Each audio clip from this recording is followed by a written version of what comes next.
2007년 3월 서울 신림 24 여성 박은지 양의 실종 사건. 이 사건 사라진 기억에서 풀어드리겠습니다. 서울 남쪽 끝자락 원룸과 고시원 작은 상가들이 빼곡히 들어선 신림동. 밤이면 유동인구가 줄고 골목길은 순식간에 고요로 바뀌는 동네였습니다.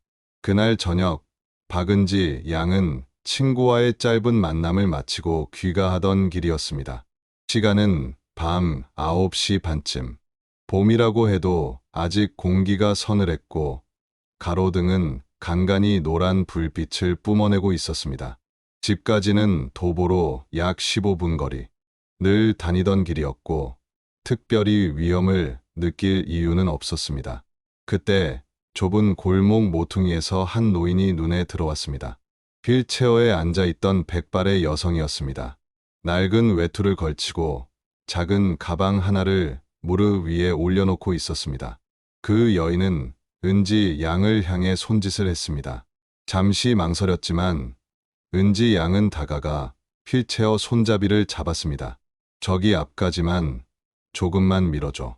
말이 아닌 눈빛과 몸짓으로 그렇게 전하는 듯했습니다. 은지 양은 호흡을 고르며 휠체어를 밀기 시작했습니다. 골목은 점점 더 깊숙이 이어졌습니다. 큰 길의 불빛과 소음은 멀어지고 발자국 소리만 차갑게 울렸습니다. 다음 날 아침 10시가 되어도 은지 양은 집으로 돌아오지 않았습니다. 연락도 없었고 휴대전화는 꺼져 있었습니다. 가족은 처음엔 대수롭지 않게 생각했습니다. 늦게 들어오거나 친구 집에 머물렀을 것이라 여겼습니다. 하지만 오후가 되자 불안은 커졌습니다. 전화를 걸어도 연결되지 않았고 직장 동료에게 확인해도 소식이 없었습니다. 결국 오후 5시경 가족은 경찰에 실종 신고를 접수했습니다. 경찰은 담담하게 기록을 작성했습니다. 성인 여성의 실종은 자발적일 수 있다는 판단, 특별한 범죄 정황이 확인되지 않았다는 이유였습니다. 즉각적인 인력 투입이나 긴급 수색은 이루어지지 않았습니다. 시간은 그렇게 흘러갔습니다. 사건 발생 이틀째, 은지 양은 여전히 돌아오지 않았습니다. 집 안 공기는 무겁게 가라앉았고 가족의 표정은 점점 굳어갔습니다. 사건 발생 날째 작은 단서가 하나 나타났습니다. 근처 편의점 주인이 경찰에 이렇게 말했습니다. 사건 당일 밤 휠체어를 탄 할머니와 젊은 여성이 골목 안으로 들어가는 것을 보았다는 것. 그리고 그 뒤편에 낯선 승합차가 서 있었던 것 같다는 흐릿한 기억. 며칠 뒤 또 다른 주민은 같은 날 밤 골목에서 여자의 비명 같은 소리를 들었다고 했습니다. 하지만 정확한 시간이나 상황은 기억나지 않는다고 덧붙였습니다. 이 증언들은 사건 초반에 경찰이 확보하지 못했던 단서들이었습니다. 후일 기록을 통해 밝혀진 바에 따르면 그 골목에 정차해 있던 차량은 낡은 검은색 스타렉스였고 차량 주변에는 3명의 남성이 있었다는 목격도 이어졌습니다. 하지만 당시 경찰은 이런 단서를 알지 못했습니다. 그래서 초기에는 은지 양의 실종을 단순 가출 가능성으로 판단했고 사건은 며칠 동안 그렇게 방치되었습니다. 사건이 발생하고 닷새째 언론에 짧은 단신 기사가 실렸습니다. 신림동 20대 여성 실종, 경찰 수사 중. 짧은 문장이었지만 이 기사로 사건은 조금씩 사람들의 입에 오르내리기 시작했습니다. 그러나 방송 보도는 없었습니다. 사회면 구석에 실린 작은 기사 한 줄. 사건은 여전히 한 가정의 불행으로만 머물러 있었습니다.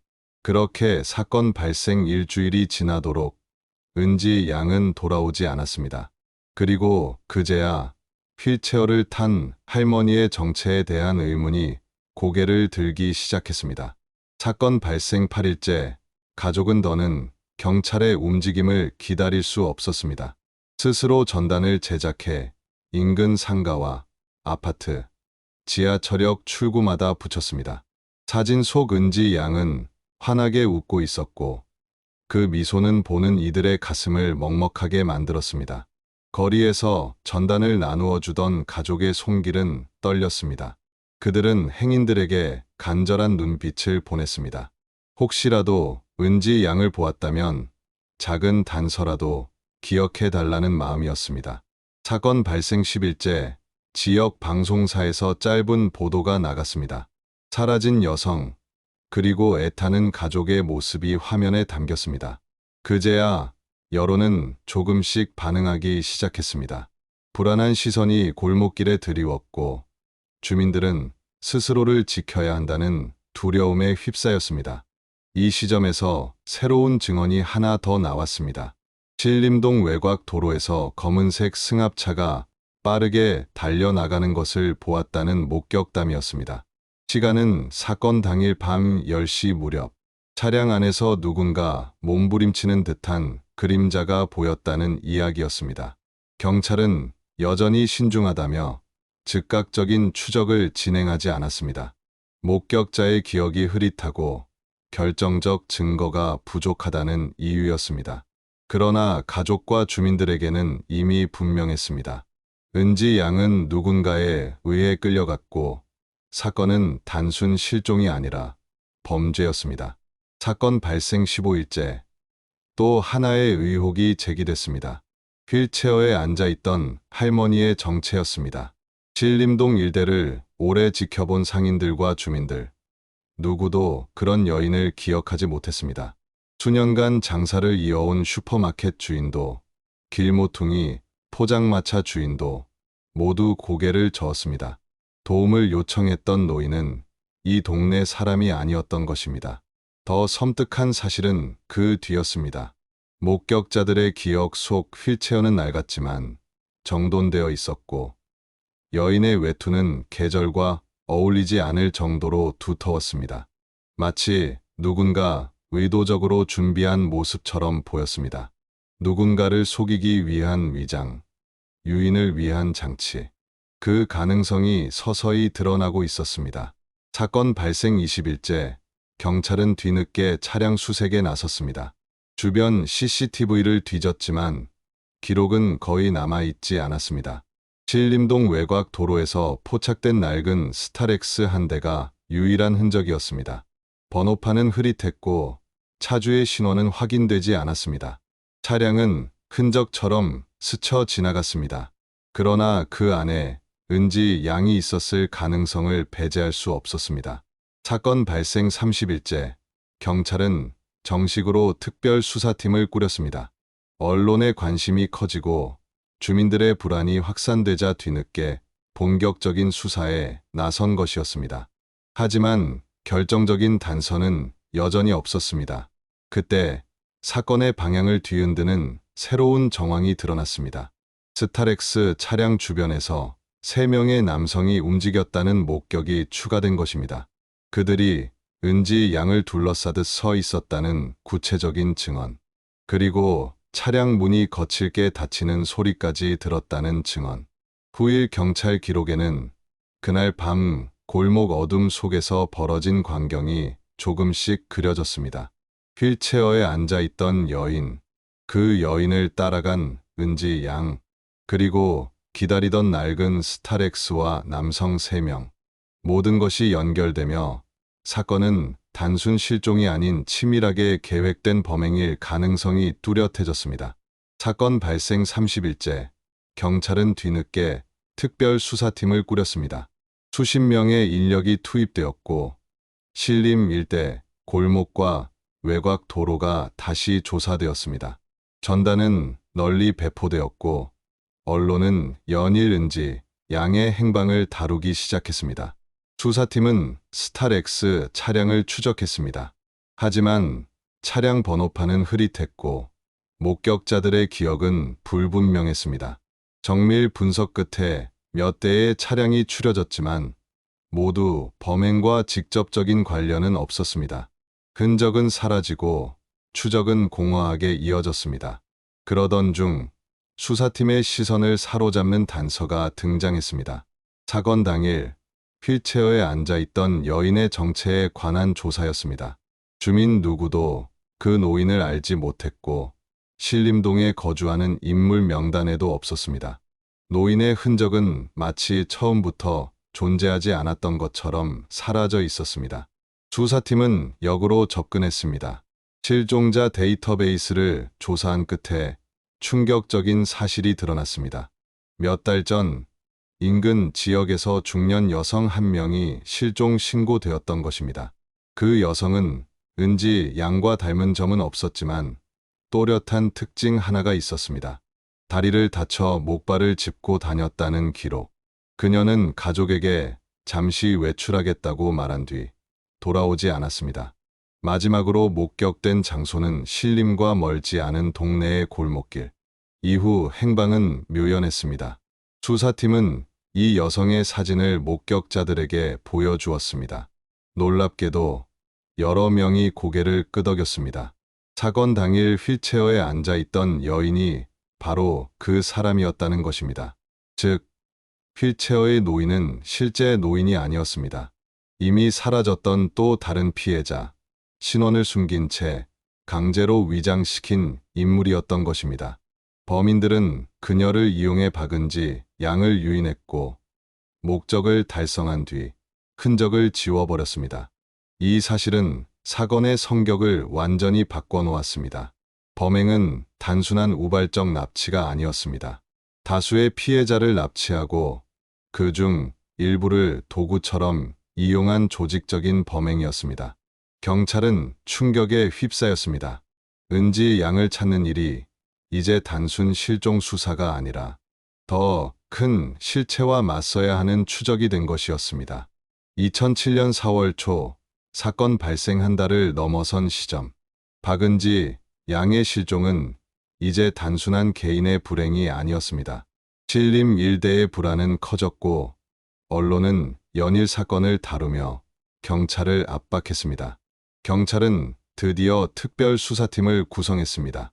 형사과 인력과 강력반 수사관들이 합류했고 본격적인 현장 재조사가 시작되었습니다. 하지만 시작부터 벽에 부딪혔습니다. 시간이 이미 많이 흘러 현장은 흐릿해져 있었습니다. 수사팀은 휠체어 여인의 정체가 드러났다는 사실에 주목했습니다. 그녀가 실제 노인이 아니라 몇 달 전 사라진 또 다른 피해자였다는 충격적인 사실. 이 단서는 곧 사건이 조직적으로 기획된 범행이라는 강한 의심으로 이어졌습니다. 범인들은 단순히 은지 양을 노린 것이 아니었습니다. 이미 다른 피해자를 납치의 도구로 이용했고 그 위장극 속에서 은지 양을 끌어낸 것이었습니다. 목적은 무엇이었을까? 왜 그렇게까지 치밀하게 준비해야 했을까? 경찰은 이 질문에 매달렸습니다. 수사팀은 스타렉스 차량을 다시 추적했습니다. 신림동 외곽 도로 CCTV, 톨게이트 통과 차량 기록, 주차장 출입 내역까지 전수조사했습니다. 그 결과 사건 당일 밤 11시 무렵 낡은 검은 스타렉스 한 대가 강남 방향으로 빠져나간 흔적이 발견되었습니다. 하지만 번호판은 일부 훼손돼 있었고 식별이 어려웠습니다. 차량의 흔적은 거기서 끊겼습니다. 다시 사라진 그림자처럼 끝자락만 남긴 채 사라졌습니다. 수사팀은 또 다른 방향으로 접근했습니다. 사건 현장 인근의 원룸촌, 고시원, 노후 주택가를 집중 수색했습니다. 불법 체류자, 범죄 전과자, 지역 내 은신처 가능성을 가진 인물들을 하나씩 조사했습니다. 그 과정에서 몇 명의 수상한 인물들이 부상했습니다. 밤마다 외출해 새벽에 귀가하는 남성, 수입이 일정치 않은데도 차량을 소유한 사람, 그리고 최근 돌연 이사를 간 세입자들. 하지만 이들은 모두 간접적인 의심에 불과했습니다. 결정적인 증거는 없었습니다. 수사팀은 주민들 사이에서 흘러나오는 소문에도 귀를 기울였습니다. 누군가는 사건 직후 낯선 외국인 남성 무리를 보았다고 했고, 누군가는 밤마다 스타렉스 차량을 몰고 다니던 40대 남성을 떠올렸습니다. 또 다른 이들은 신림 일대 불법 도박과 조직 범죄의 그림자를 입에 올렸습니다. 사건은 점점 복잡해지고 있었습니다. 진실에 다가가려 할수록 더 많은 가능성과 의심이 갈라져 나왔습니다. 언론은 이 상황을 놓치지 않았습니다. 신문과 방송은 사건을 대대적으로 다루었고, 신림 여성 실종, 배우의 조직 인나라는 자극적인 제목이 등장했습니다. 사회적 파장은 커졌습니다. 시민들은 불안해하며 밤마다 자율 순찰을 돌기 시작했습니다. 여성들은 귀가 시간을 앞당겼고 학부모들은 자녀들의 학원 마치는 시간을 조정했습니다. 신림의 거리는 눈에 띄게 달라졌습니다. 그럼에도 불구하고 은지 양의 행방은 여전히 오리무중이었습니다. 경찰 특별수사팀이 꾸려졌지만 초반부터 난관이 잇따랐습니다. 기록은 늦게 확보되었고 목격자의 기억은 이미 흐려져 있었습니다. 보고 체계는 복잡했고 사건의 주도권을 두고 형사과와 강력반 사이에 미묘한 갈등도 존재했습니다. 시간이 흐를수록 가족의 절망은 깊어졌습니다. 매일 아침부터 밤늦게까지 거리에서 전단을 돌리고 직접 은지 양의 이름을 불렀지만 돌아오는 것은 차가운 바람뿐이었습니다. 집 안은 정적에 잠겨 있었고 식탁 위 음식은 손도 대지 않은 채 식어갔습니다. 수사팀은 몇몇 용의자를 특정했습니다. 신림 일대에서 전과 기록이 있는 인물들, 특히 여성 상대 범죄 전력이 있는 자들을 조사했습니다. 어느 40대 남성은 사건 발생 직후 돌연 지방으로 내려갔고 또 다른 30대의 남성은 당시 알리바이가 명확하지 않았습니다. 하지만 조사 결과 이들은 사건과 직접 연결되지 않았습니다. 증거는 없었고 자백도 없었습니다. 수사팀은 매번 원점으로 돌아와야 했습니다. 그러던 중 수사 기록 속에서 묘한 소문 하나가 포착되었습니다. 사건 직전 신림 일대 원룸촌에서 낯선 남성 무리가 나타났다는 이야기였습니다. 그들은 한동안 머물다 사라졌고 그 뒤 은지 양이 실종되었습니다. 목격자는 외국인처럼 보였다고 기억했지만 국적은 알 수 없었습니다. 또 다른 주민은 밤마다 스타렉스 차량이 골목을 서성이며 정차하는 모습을 보았다고 말했습니다. 차량 내부는 보이지 않았지만 누군가 안에서 대기하는 듯한 기운이 느껴졌다고 했습니다. 이 증언들은 서로 다른 방향을 가리키는 듯 보였지만 하나로 엮일 가능성이 있었습니다. 은지 양의 실종이 단순한 개인 범죄가 아니라 배후를 가진 조직 범죄일 수 있다는 의심이 커져갔습니다. 언론은 이 부분을 집중적으로 다뤘습니다. 신림 여성 실종, 배우는 인신매매 조직, 휠체어, 여인의 정체, 또 다른 피해자였다. 신문과 방송은 자극적인 문구를 앞세워 여론을 달궜습니다. 가족은 카메라 앞에서 울부짖었고 기자들은 그 모습을 반복해서 내보냈습니다. 사건은 점점 더 큰 파장으로 번졌지만 정작 은지 양의 행방은 여전히 오리무중이었습니다. 사건 발생 40일째, 수사팀은 다시 한번 현장을 뒤졌습니다. 골목길, 공터, 인근 건물 옥상, 하수구까지 확인했지만 새로운 흔적은 없었습니다. 다만 골목 끝자락 벽면에서 의미심장한 흔적이 발견되었습니다. 낡은 스프레이 페인트 자국, 그 위에 덧칠된 어두운 색. 처음엔 단순 낙서로 여겨졌습니다. 그러나 전문가 분석 결과 특정한 기호와 숫자가 조합된 암호에 가까웠습니다. 마치 누군가 신호를 남긴 듯한 흔적이었습니다. 이 발견은 수사팀을 더욱 혼란스럽게 만들었습니다. 범인들이 현장을 떠나며 일종의 표시를 남긴 것일까? 아니면 제3자가 뒤늦게 남긴 흔적일까? 의미는 알 수 없었지만 사건의 성격을 더욱 미궁으로 몰아넣는 단서였습니다. 가족의 절망은 극한에 다다랐습니다. 밤마다 은지 양의 방 불을 켜놓고 언제든 돌아올 수 있다는 희망을 놓지 않았습니다.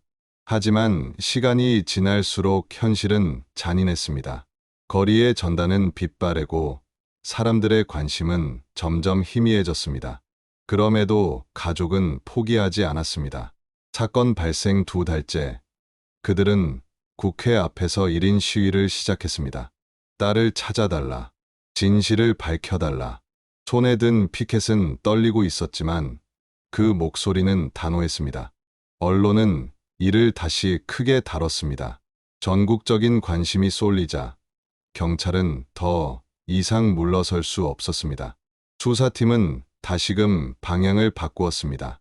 사건을 개인 범행으로 한정하지 않고 조직적 유괴 가능성을 정식 수사 방향으로 설정한 것입니다. 그 과정에서 휠체어 여인의 정체가 다시 부각되었습니다. 이미 사라졌던 다른 피해자가 강제로 위장당해 은지 양을 유인하는 데 이용된 사실. 이것은 단순히 충격적인 반전이 아니라 배우가 상당한 계획과 자원을 가진 집단임을 보여주는 단서였습니다. 사건 발생 60일째. 경찰은 드디어 공식 브리핑에서 이렇게 밝혔습니다. 본 사건은 단순 실종으로 보기 어렵습니다. 조직적 개입 가능성을 배제하지 않습니다. 사건은 새로운 국면에 접어들었습니다. 이제는 범인을 찾는 것을 넘어 그 배우의 실체를 드러내야 하는 상황이 된 것입니다. 경찰의 공식 발표가 나가자 여론은 크게 술렁였습니다. 조직적 개입 가능성. 이 말은 단순히 은지 양의 생사가 불확실하다는 공포를 넘어 다른 피해자들도 존재할 수 있다는 암시였기 때문입니다. 언론은 앞다투어 보도했습니다. 신문 일면, 방송 메인 뉴스, 인터넷 포털 실시간 검색어. 사건은 전국적인 관심으로 번졌습니다. 경찰은 즉각 수사망을 넓혔습니다. 서울을 넘어 수도권 전체로 스타렉스 차량 수십 대를 조사 대상에 올렸습니다. 밤마다 도로를 뒤지고 주차장과 공터를 확인했습니다. 그러나 차량은 마치 유령처럼 사라져 있었습니다. 수사팀은 또 다른 접근을 택했습니다. 실종 전후 신림 일대에서 갑자기 모습을 감춘 인물들을 추적한 것입니다. 세입자가 흔적도 없이 방을 비운 원룸, 사라진 알바생, 잠적한 이웃, 그중 몇몇은 해외로 출국했거나 지방으로 내려간 기록이 있었습니다. 그러나 그 누구도 결정적 증거를 남기지 않았습니다. 시간이 흐를수록 경찰 내부의 압박은 거세졌습니다. 여론은 경찰을 무능하다 비난했고, 언론은 연일 비판 기사를 쏟아냈습니다. 수사팀은 내부 보고를 두고 갈등을 빚었고, 어떤 수사관은 전보를 요청하기까지 했습니다. 가족은 더 이상 믿음을 가지지 못했습니다. 스스로 인터넷 카페를 개설하고 시민 제보를 직접 모으기 시작했습니다. 전국 각지에서 수십 통의 메일과 전화가 쏟아졌습니다. 어느 고속도로 휴게소에서, 어느 농촌 마을에서, 심지어 부산 항구 근처에서도 은지 양을 보았다는 제보가 이어졌습니다. 그러나 대부분은 사실과 달랐습니다. 잘못 본 얼굴, 흔한 옷차림, 뒤늦게 기억이 왜곡된 증언. 희망은 번번이 절망으로 꺾였습니다. 사건 발생 80일째, 새로운 단서 하나가 등장했습니다. 경기도 외곽의 한 창고에서 낡은 휠체어가 발견된 것입니다. 페인트가 벗겨진 손잡이, 낡아 빠진 바퀴. 사건 당시 목격된 것과 흡사한 형태였습니다. 정밀 감식 결과 휠체어에서 머리카락 몇 가닥이 채취되었습니다. DNA 감식 결과 그것은 실종된 또 다른 여성, 바로 휠체어 여인의 것이었습니다. 그녀는 이미 오래전에 납치당한 뒤 이곳에서 범인들에게 감시당하다가 사건 당일 은지 양을 유인하는 데 쓰였던 것이었습니다. 휠체어는 더 이상 단순한 장치가 아니었습니다. 조직적 범죄의 확실한 흔적이었습니다. 경찰은 점점 더 깊은 의혹에 휘말렸습니다. 이 조직은 단순 납치가 목적이 아니었습니다. 피해자를 계속 감금하고 이용하고 때가 되면 흔적을 지우는 방식. 범행 패턴은 섬뜩할 만큼 체계적이었습니다. 이제 사건은 더 큰 질문을 던졌습니다. 왜 은지 양이었는가? 그리고 왜 이 지역이었는가? 언론은 다시금 불을 지폈습니다. 신림 여성 실종, 인신매매 조직 개입 의혹, 피해자는 한 명이 아니었다. 기사는 전국을 뒤흔들었고 시민들은 분노했습니다. 도심에서는 촛불 집회가 열렸습니다. 안전을 되찾자, 잊지 말자, 은지 양. 피켓을 든 시민들의 행렬이 이어졌습니다. 사건 발생 100일째, 경찰은 몇몇 용의자를 공개 수배했습니다. 주로 신림 일대에서 활동하던 전과자들이었습니다. 그러나 이들의 행방은 이미 묘연했습니다. 출국 기록도 체류 기록도 없는 이들이었습니다. 마치 누군가가 뒤에서 발 빠르게 지워버린 듯했습니다. 이 무렵 수사팀은 또 다른 충격적인 제보를 접했습니다. 어느 익명의 제보자가 편지를 보낸 것입니다. 편지에는 이렇게 적혀 있었습니다. 스타렉스는 미끼에 불과하다. 그들의 진짜 배우는 신림이 아니다. 은지는 더 큰 거래 속에 있다. 짧은 문장, 삐뚤빼뚤한 글씨. 발신지는 알 수 없었고 필체 감정도 뚜렷한 결과를 주지 못했습니다. 그러나 그 내용은 수사팀을 다시 혼란에 빠뜨렸습니다. 스타렉스와 남성 3명, 휠체어 여인. 모든 것이 실제 범행의 일부에 불과하다면 이 사건은 어디까지 뻗어 있는 것일까?